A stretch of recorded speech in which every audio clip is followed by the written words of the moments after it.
안녕하세요. 저희는 토크백입니다. 오늘도 저희는 돌아왔습니다. 예. 이제 5월이잖아요. 5월은 가정의 달이면서 우리나라의 아프고 좀 쓰라린 그런 과거가 있는 달이기도 하죠. 그래서 저희가 변호인이라는 영화를 한번 준비를 해봤어요. 이 영화를 통해서 과거를 좀 기억도 해보고 다시금 좀 어떤 마음을 가지고 우리가 하루하루를 보내야 될지 그런 의미로 시작해보도록 하겠습니다. 네. 일단 이 영화는 기본적으로 1000만 명이 넘은 영화라서 워낙 유명하고 그리고 뭐 배우진들을 보면 일단 기본적으로 송강호 배우님 특히 이 영화에서 열연을 하시는데 공입니다. 그렇죠. 이 느낌이 정확한 게 엄청난 응축된 에너지가 뚫고 나오는 그 장면이 있어요. 딱 그 장면. 우리나라 그 열변토하는 연기 중에 5손가락 안에 들지 않을까. 그 정도의 엄청난 명장면이기도 하고. 데시벨이 최고로 높지 않았지만 맞아. 감정 전달은 최고야. 그렇죠. 장면에 대해서 얘기할 것도 많고 그래서 그런 장면들에 대해서 이야기를 해볼 텐데 그 전에 그냥 간단하게 어떤 이야기인지 혹시나 모르시는 분들이 있을 수도 있으니까. 송우석이라는 인물이 나와요. 사법고시 이제 패스를 꿈으로 둔 어떤 인물이 나오는데 그 인물이 생계 때문에 잠시 접고 건설 현장에서 일을 합니다. 근데 이제 아이도 태어나고 그러다 보니까 그 꿈을 접었었지만 다시 펼치려고 해요. 사법고시 패스를 위한 그 책들을 다시 살려고 어떤 일까지 있냐면은 자주 가는 단골 국밥집이 있는데 그 국밥집에서 무전 취직을 합니다. 돈을 안 내고 도망을 가요. 그러면서 막 숨차게 달려와서 그 한쪽에서 막 포를 막 하면서 그게 힘들어서도 있지만 아마 자신에 대한 어떤 역겨움 같은 것도 그런 장면도 되게 인상적이고 어쨌든 어떤 힘든 어려운 과정을 겪으면서 결국에 사법고시를 통과를 합니다. 그래서 판사를 재임을 하다가 부산의 변호사 사무실을 열게 돼요.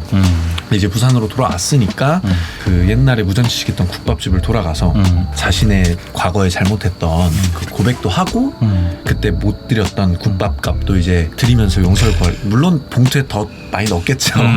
그래서 이제 제 값을 지불하려고 하는데 이제 국밥집 어머님이 오래된 빚은 돈이나 이런 걸로 갚는 게 아니다. 자주 오고 자주 보고 걸음으로 갚아야 되는 거다. 그런 말을 대신하면서 이제 용서를 해주세요.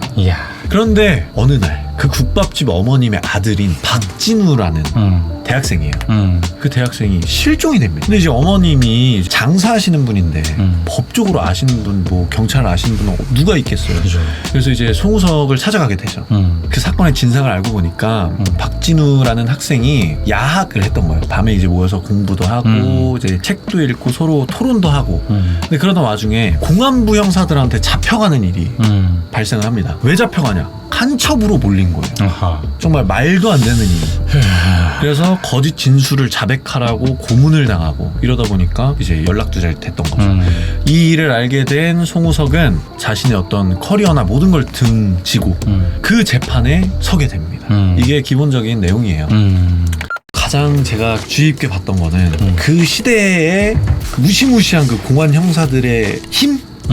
진짜 잘못한 거 없고 억울한데 어쩔 수가 없는 그 압도되는 그 무력 뭐 느껴보신 적 있나요? 저 한숨이 나온 이유가 있어요. 경험이 있는데 군대에서 몇 년생이시죠? 저 95년생 저 시절을 경험했다는 게 아니라 장갑차 조종수였어요. 군대. 네. 가끔 훈련을 하면은 일반 차들이 다니는 도로도 나가가지고 그렇죠. 조종을 해요. 그때 제가 완전 이등병인가 1병 초였어가지고 완전 어리버리. 그쵸. 저도 자신이 없었어요 조종에. 그래서 근데 그때부터 그냥 몰고 나갔어? 원래 그랬어야 했는데 이제 그 장갑차가 하나가 있으면 조종하는 사람이 하나 있고 그 장갑차를 전담해서 맡은 간부가 한 명이 있어요. 원래 그게 형식이에요. 그래서 이렇게 두 명이 장갑차 위에 똑 이렇게 올라와서 하는데 보통은 이제 제가 조종을 하고 뒤에서 이제 전차장이라고 해서 그 간부가 이렇게 봐주는 거죠.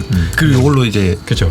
얘기도 해주고. 그죠. 막 얘기하죠. 근데 제가 아직 조종을 밖으로 나갈 정도의 실력이 안 되니까 바깥 탔어요. 이렇게 조종을 해주시고 전 뒤에서 배운 거죠. 이렇게 길을 가다가 밤이었는데 그분이 막 송수신기를 쓰는데 그 안에다 이어폰을 끼고 그 쇼미더머니 노래를 엄청 크게 틀고 막 이렇게 막 가셨었어요. 뒤에서 이렇게 서가지고 보고 있는데 갓길에 세워진 그 트럭이랑 이렇게 가까이 가는 거예요. 그래가지고 제가 이상한데 근데 제가 함부로 이렇게 그 조종에 대해서 훈수를 줄 수가 없으니까 진짜 확실한 거 아니면 얘기를 할 수가 없는 상황인데 이거는 받겠다 싶은 상황이 됐어요. 그래서 제가 마이크 대고 오 이랬어요. 근데 그게 못 들은 거죠. 트럭의 사이드 미러를 그냥 우작 박살을 내버린 거예요. 근데 장갑차가 워낙 튼튼해서 박은 줄도 몰라.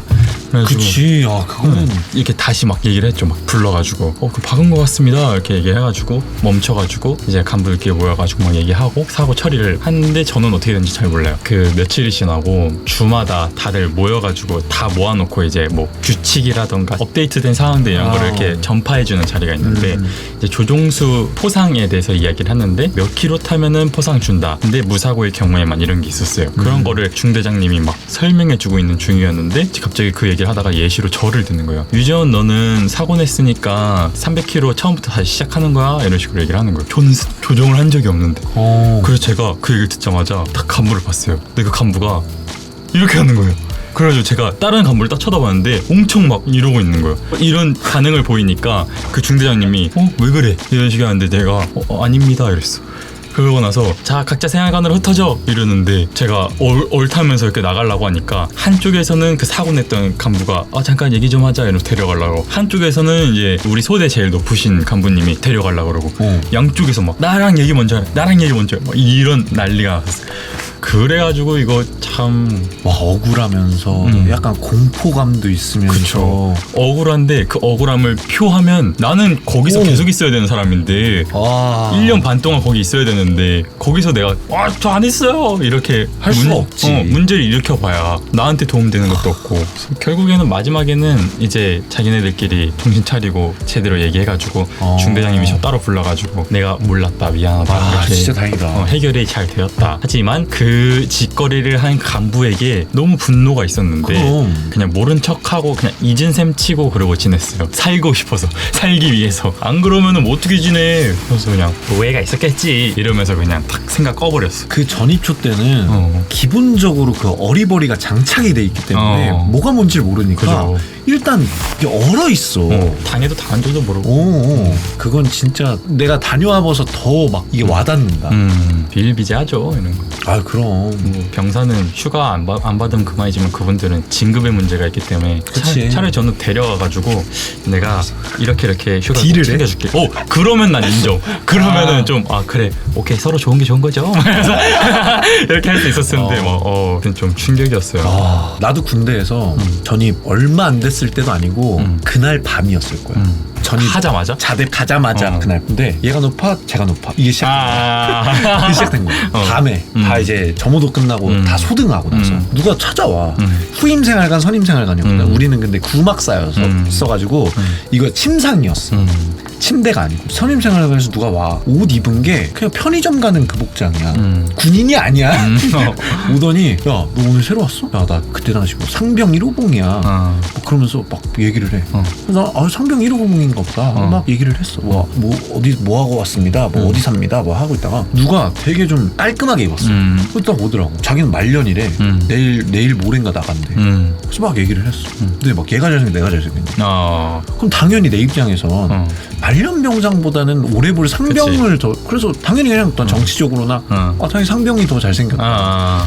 근데 매력이 있으시다. 하지만 어쩔 수 없이 좀 제 마음은 이쪽인 것 같다. 뭐 이런 흐지부지 넘겼어. 근데 알고 보니까 반대였던 거지. 왜 그런 장난을. 근데 이게 장난으로 끝이면 정말 다행인데 다음 날에 아침 점심 끝나고 잠깐 밥 먹으러 가기 전에 이제 약간 뜨는 시간 있지. 그 시간에 그 민밋 후임이 날 불러가지고 너 어제 그런 대답을 했어? 미쳤냐 이런 거? 진짜 정말 진지하게. 근데 유난히 내가 있던 부대가 되게 고립된 곳이었고 부조리가 있었어. 전방이기도 했고 철원이었거든. 진짜 진지하게 막 쏘아붙이니까 너무 억울하고 이게 뭔 상황이지? 이건 사회에서 겪어볼 수 없는 그러니까. 뭐 개 같은 상황이지? 그치. 그리고 나는 어제 밤이 꽤나 즐거웠거든. 그래도 사람 사는 데가 재밌구나. 근데 밥 먹기 전부터 그 완전 막 조져버리니까 사람을 눈물도 안 나와. 그냥 어벙벙하고 그냥 약간 공포감에 사로잡혀서 그렇게 나는 자대를 시작했었거든. 그 압도되는 느낌은 나 잊을 수가 없고 그러니까 아마 그 압도됨은 비슷할 거야. 지금 얘기 들으면 뭔 병신 같은 소리 뭔 소리야 이렇게 그냥 대답할 가치도 없게 느껴지는데 거기가 세상이에요. 그럼 거기 구성원들이 그냥 주민들이야 거기. 그럼 그래서 그래가지고 따로 떨어진 사람이 이상한 사람이 되는 거야. 그치. 그러니까 그런 게 가능하다. 그 부조리가 가능해지는 게 참. 지금은 안 그렇기를 바랍니다. 그리고 또 기억에 남는 장면이 송강호 배우님이 이 학생들이 뭔 간첩이냐고 돈 없어가지고 책 돌려서 읽고 토론하고 그럼 칭찬해줘야지. 칭찬할 일이지. 어? 무슨 지금 이 얘네가 왜 재판을 받고 있냐고 막 그러시는데 거기서 난 그 대사가 너무 좀 좋았어. 책 돌려 읽고 토론하고 그 시대에 어렵게 사는 사람들이 무척 있었을 거 아니야. 그 학생들이 막 그러는 그 행위 자체가 너무 상상도 되면서 물론 나는 공부를 그만큼 열심히 해본 적은 없지만 상상도 하면서 그런 걸 느껴보니까 내가 막 풍요롭게 입시 생활을 했던 게 아니다 보니까 그때 생각도 나고 중학교 때 그때 한참 텐텐 이런 게 있었어요. 그러니까 10시까지밖에 학원 운영을 못하게 막은 거야. 너무 사교육에 막 그렇게 되니까 있었던 것 같아. 그래가지고 학원이 원래 막 밤 12시 막 이렇게까지 했었는데 그걸 못하니까 방학 때 이제 아침 10시에 등원을 해가지고 밤 10시에 끝나는 걸 한 거야. 안 막는 이만 못한대? 근데 10시에 끝나는 줄로 알고 있었는데 제가 그때 갑자기 성적이 올라가지고 그 특목고반이라고 다른 반으로 갔었어. 층도 달라. 거기는 이제 진짜 막 미친놈들이 가는 그런 데지. 거기 첫날이었는데 자 짐 싸자 이래가지고 짐을 막 쌌어요. 싸가지고 집 갈 준비를 하고 있는데 올라가자 이러는 거야. 그래서 응? 올라갔어.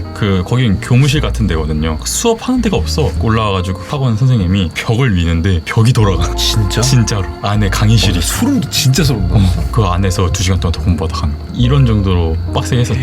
야 근데 그런 데가 많았다는 건데 그러면? 모르겠어요. 저는 제가 다닌 데만 갔었으니까. 그때 또 학파라치라고 재질을 한다고 해서 말을 안 들으니까 학원생들한테 찍어서 신고하면 돈 준다 이런 식으로라도 잡으려고 했는데 특목고 애들 뭐하는 애들 미친놈들이야. 그냥 그렇지. 공부해. 누가 신고해. 그래서 그렇게 공부를 하기도 했었죠. 그때. 와 너야말로 정말 책 돌려 읽은 그런 수준의 애구나. 맞기 싫어서 했었죠. 맞기 싫어서. 부모님의 기대와 맞기 싫음으로. 근데 이 영화 속에서는 자기들이 공부하고 싶어서 책 돌려 읽고 직접적으로 그렇게 되잖아. 얼마나 장해요. 그럼 잡아다가 패고 그 영화를 보면 진짜 직설적으로 그 고문 장면들이 나오잖아. 봉에다가 사람을 통닭마냥 그 전기구이 통닭마냥 매달고 그런 거 보면 참 이 영화가 화나는 구간들이 굉장히 많은 영화입니다. 맞아요. 그 장면 기억나는지 모르겠는데 박도원이 이제 공안부 형사인데 그 명장면이기도 하지. 그 공판 씬이 막 얘기를 하는데 뭐 국보법에 대해서 이제 국가보안법에 대해서 잘 모르나 봅니다. 그거 더 공부하고 오세요 변호사 양반 막 이렇게 얘기를 해요. 와 근데 그 태도를 보는데 너무 열이 받는 거야 진짜로. 그래도 변호사고 아주 개무시를 해버리니까 근데 그 모습이 힘이 없으면 못하잖아 그렇게. 낮게 얕잡아서 막 이야기를 하고 막 그 송강호 배우님은 막 열받아가지고 막 분노가 치밀어가지고 막 씩씩대다가 곽도원 배우님한테 일침을 딱 날리잖아요. 그런 걸 누가 정하냐? 이 사람들이 간첩이고 이 서적들이 불온 서적인 걸 누가 정하냐? 그럼 내가 정하는 게 아니고 국가가 정한다고 막 그렇게 곽도원 배우님이 말해요. 그때 그 희대의 명장면이 나오죠. 송강호 배우님이 국가? 야, 잘한다. 증인이 말하는 국가가 뭐냐? 국가가 뭔지 몰라! 막 이러면서 곽도원님이 막 이렇게 막 하잖아요. 잘 알죠? 잘 알죠? 너무 잘 알죠? 헌법 제1조 2항 대한민국의 모든 주권은 국민한테 있고 모든 권력은 국민한테 나온다 하면서 국가랑 국민입니다를 다 외치는데 근데 그 장면은 이 영화가 전달하고자 하는 메시지를 송강호 배우님의 연기를 통해서 응축된 에너지를 그냥 받아라! 하고 이렇게 주는 장면이에요. 아무튼 그런 명장면이 또 있기도 하고 또 제가 재밌게 봤던 장면이 대기업 이름이 생각 안 나는데 어쨌든 대기업에서 제안을 해요. 극중에 송우석한테 우리 회사의 법률적인 그런 자문을 맡아달라. 엄청난 일이잖아요. 그런 거 한번 맡으면은 뭐 탄탄대로일 텐데 근데 그걸 거절합니다. 그런 용기 내가 내본 적이 있나? 정의를 위해서 내가 그런 걸 뿌리친 적 나는 그렇게 정의롭지 않나 보다. 없는 것 같네? 뭘 그렇게까지 해라는 소리 들었던 적을 생각하면은 뭘 그렇게까지 해. 저는 아쉽게도 저도 막상 떠오르는 게 어쨌든 그 장면에서 총수인 분이 그런 얘기를 해요. 민주주의를 이루려면 어쨌든 나라가 좀 잘 살아야 되고 그래서 중산층들이 좀 많아지면은 사실 사회가 어쩔 수 없이 민주주의의 형태로 간다. 그래서 좀 지금은 막 애쓰고 막 아둥바둥 해봐야 오지 않는다. 그러니까 우리나라가 뭐 어떻게 돼? 국력이 세지고 나라가 돈이 많아지고 그래야 민주주의도 이제 토대를 잡는 거다. 그런 식으로 말을 하니까 극중 송우석이 그 말은 이제 외람된 말씀이지만 잘못된 것 같다. 누군가 한 명이 지금부터 나서지 않으면은 아마 그 시대는 오지 않을 거다. 뭐 이런 식으로 얘기를 해요. 어쨌든 기업도 거대한 힘이잖아요. 그 힘 앞에서 그 힘이 내 거 좀 나눠줄게 하는데도 그거를 거절할 수 있는 그런 용기가 심금을 울리는 또 장면 중에 하나예요. 그 장면은 또 유별나게 저한테. 아마 송우석 변호사는 승낙하고 네. 그 삶을 살았다면은 못 살았을 것 같아요. 이게 생각나? 이게 뭔가 선택하신 게 아니야. 그거를 절대 못할 사람인 그런 느낌. 맞아. 그리고 보면은 사실 적당히 돈 밝히고 그냥 열심히 일하는 가장이야. 영화에서 보면은. 근데 한편으로는 지속적으로 좀 원칙적인 모습을 되게 보여주거든. 막 TV 보면서도 저 뭐 한다고 시위를 자꾸 했었노 막 이런 막 그래. 그러니까 약간 보수적이기도 하면서 원칙적인 그런 면이 있어서 아마 그 선택은 안 했을 거야. 너 말대로. 약간 말이 나왔으니까 하는 건데 그런 어떤 평범한 가장인데 그 학생들이 무고하게 그런 사건에 휘말리게 되면서 이 송우석 변호사도 점점 정의감, 투쟁을 하는 사람으로 점점 변한단 말이야. 그러니까 그런 모습을 보면서도 약간 평범한 사람도 어느 계기가 있으면 저렇게 될 수 있겠다. 억울한 일이 있거나 아니면 억울한 일을 봤을 때 그랬을 때 나도 좀 그럴 수도 있겠구나 그런 생각도 들고 그리고 내가 또 그런 일이 있었어. 내가 현재 있는 매장 일인데 원래 안 얘기하려고 그랬는데 좀 억울한 일이야. 불법 증축물이라는 걸 이제 고지를 받았는데 불법 증축물이면 양도 양수가 힘들어져. 그러다 보니까 이거를 해결을 해야 되는데 이제 건물주랑 이야기를 해봤을 때 뭐 우리가 양도 양수를 할 때까지는 어떤 해결책이 있어야 되잖아. 이 부분에 대해서 공사를 해서 그걸 없앤다든가 불법 증축물이 아니게끔 합법적으로 만든다던가 뭐 어떤 이런 게 이루어져야 되는데 그걸 현재 안 하고 있고 제일 중요한 건 첫 번째 문제는 그걸 안 하고 있고 두 번째 문제는 그거를 눈 가리고 아웅식으로 해. 가벽을 자꾸 대놓는 거야. 근데 그 가벽을 댐으로써 사실 우리 운영하고 있는 데에서 피해가 있거든. 그치. 테이블을 일단 기본적으로 못 쓰게 되고 주방도 굉장히 협소해졌고 근데 이 피해는 사실상 계약을 할 땐 전혀 우리가 몰랐어. 인지를 안 시켜줬어. 그리고 불법 증축물이라는 거 자체도 말을 하지 않았어. 그러니까 우리는 일방적으로 피해만 보고 있는 입장인데 좋은 게 좋은 거지. 이런 입장인 거야. 누구한테 좋은데 누구한테. 그런 입장인 거야. 너무 억울하잖아. 근데 이거를 건물주랑 이야기를 해보면 정말 거짓말 안 치고 벽이랑 이야기하는 거야. 근데 벽은 이렇게 튕겨 나오면서 내 소리라도 들리잖아. 이쪽은 자꾸 다른 말을 하는 벽이랑 그냥 동영상 틀어놓고 말하는 진짜 그 느낌이야. 이 억울함에 의해서 내가 정치인을 알아보고 있더라니까. 국회의원 막 사무실 전화번호 알아보고 진짜 그렇게 되더라고. 너무 답답하고 억울하니까. 아직도 일이 막 지지부진하긴 한데 그리고 심지어 오늘도 불법 증축물 관련돼서 연락이 왔어. 그래서 내가 오늘 이 얘기를 또 하게 되는데 아무튼 그런 답답한 상황이 일반적인 그냥 평범한 사람들한테도 충분히 일어날 수 있다. 근데 그 일이 일어나서 억울함을 풀려면 생각보다 많은 노력과 많은 돈과 많은 시간이 필요해. 약간 내가 들었던 생각이 뉴스에서 나온 일들 있잖아. 이거 우리가 은근슬쩍 그냥 보고 참 안타깝다 이러고 지나가잖아. 은근히 관심을 좀 가져줘야 돼. 왜냐면 진짜 어느 순간에 나한테 온다. 그래. 관심이라도 가지라는 거야. 그걸 좀 알아보기라도 하고 그러면은 약간의 도움 돼. 그러면 찌릿이 오잖아요. 이 상황. 근데 나는 아예 모르는 상태로 딱 닥치니까 그냥 뭐 빤스만 입은 것 같아. 부끄럽더라고 나 스스로. 아무튼 그런 일이 있었고 임시완님 연기 처음으로 반짝했던 게 이 영화 아니었나? 임시완님이 이때 당시에 제국의 아이들이라고 그치 중독성에 몰빵한 그 아이돌 팀이 있었어요. 근데 저는 심지어 몰래 들었습니다, 여러분.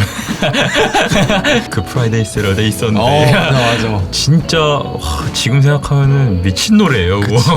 무슨 뜻인지도 모르겠는데 막 듣게 되는 그런 팀에 있다가 멤버였던 분이 이제 연기를 한다. 그런 일이 많았잖아요. 아이돌들이 이제 연기를 하고 하고 지금에야 이제 다들 관심 있게 스타가 나올라나 이렇게 보지만 그때는 막 약간 괄시가 있었던 거. 그렇죠. 그리고 배우들은 배우로 이렇게 막 가기 위해서 노력하는데 이제 아이돌로 쌓은 인지도로 싹 연기로 들어가는 그런 시선이 있었는데 맞아. 그 시선 속에서 딱 등장을 했는데도 다들 완전한 호평이. 와 맞지. 네. 또 보면은 막 설명할 게 없어. 그냥 맞아. 보자마자 와 저 사람 개쩐다 이렇게 나오니까. 특히 그 고문 받는 장면 그거는 나는 그런 장면이 진짜 쉽지 않을 거라고 생각이 들거든. 왜냐면 안 아플 거 아니야.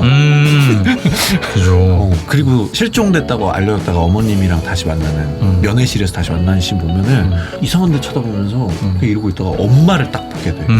유지하고 있던 게 무너져 내리면서 엄마 하는데 그래. 와 어떻게 되냐고 거기에 그러니까. 연기로. 모든 예술은 저는 재능이 앞장서야 된다고 생각하는데 일단 그런 천부적인 재능이 있으신 분 같고 그 이 변호인 이후의 영화들 뭐 예를 들면 불안당이나 소년시대 뭐 이런 거 보면은 이제는 뭐 연기로는 말을 처음부터 그랬고 그럼 그러신 분이구나. SNL도 얼마나 재밌겠어요.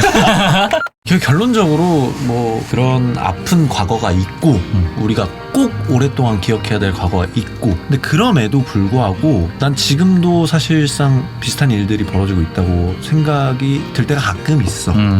다 보이면서 딴 데 보고 다 들리면서 입 막고 입 틀어막고 대의인지 아닌지도 모르는데 대의라고 말하면서 행하는 어떤 우행이라고 해야 될까?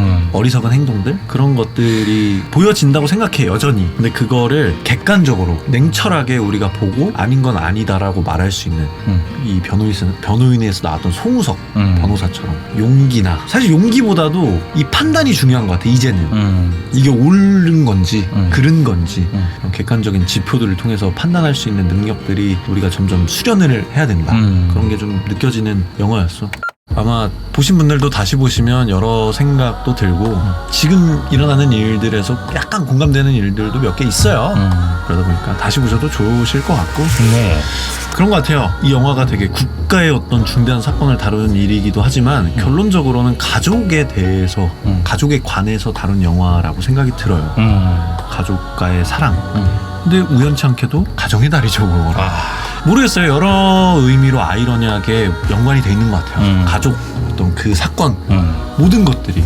그래서 추모해야 되고 기억해야 되고 안타깝게 바라보고 그래야 되는 사건이 있는 달이기도 하지만 그만큼 가족과 이야기 나누고 시간 더 많이 보내고 식사하면서 뭐 한마디라도 더 할 수 있는 그런 계기가 되는 행복한 5월이 되시기를 바라면서 저희는 이만 물러가 보도록 하겠습니다. 오늘도 너무 즐거운 시간이었고요. 지금까지 토크백이었습니다. 다시 봐요.